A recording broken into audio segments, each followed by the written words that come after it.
How's it going, everybody? My name's Justin Trammell. I'm a personal trainer at Prodigy Gym and Fitness. Today we're going to be going over the front squat. So the front squat is a great exercise for loading up the quads and developing our hips as well.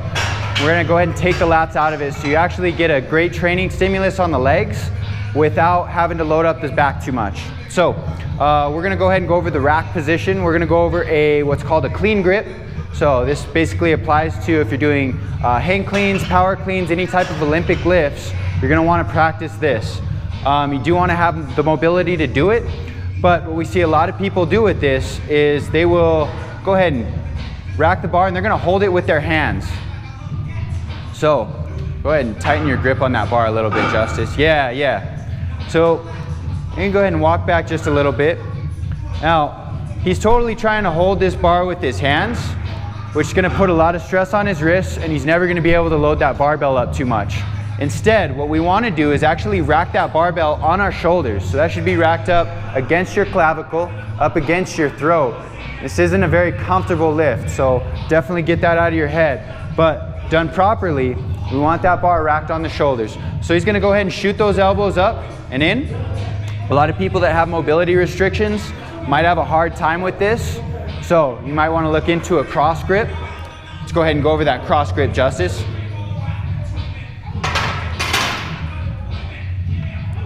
So with the cross grip, requires a little less mobility, doesn't have that carryover to the Olympic style lifts, but same training stimulus. So he's got his elbows up, bars racked on his shoulders. He can have his thumb and index finger up against the bar for some added support.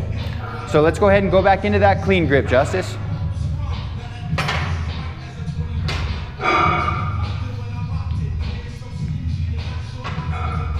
All right, so now we've cleaned up his rack. We've got a strong base. He's going to set his feet about hip width. His toes are about forward. 10 to 20 degrees out-toed is great for a squat. We don't want to get too far beyond that because then we're going to be losing stability at our feet. So he's got those elbows up high. He's going to go ahead and initiate at his hips and pull himself down into that squat. Now, as he descends, as he goes down, keeps those elbows up pretty high. You want to keep a nice, clean shelf, just like that. And he's going to drive his shoulders up through the bar. So this is the hardest point to maintain that shelf, is in the hole, at the bottom of the squat. So as he comes down, as he descends, he has to work harder and harder and harder to keep those elbows up. So there's a lot of core involvement with this exercise. So again, fight, keep those elbows up, and drive the shoulders up through the bar. We can see as he descends, that bar is lining up right over midfoot. He's not shifting forward. He's keeping 3 points of contact, his heel, his base of his big toe, his base of his pinky toe. He's got a good arch in his foot.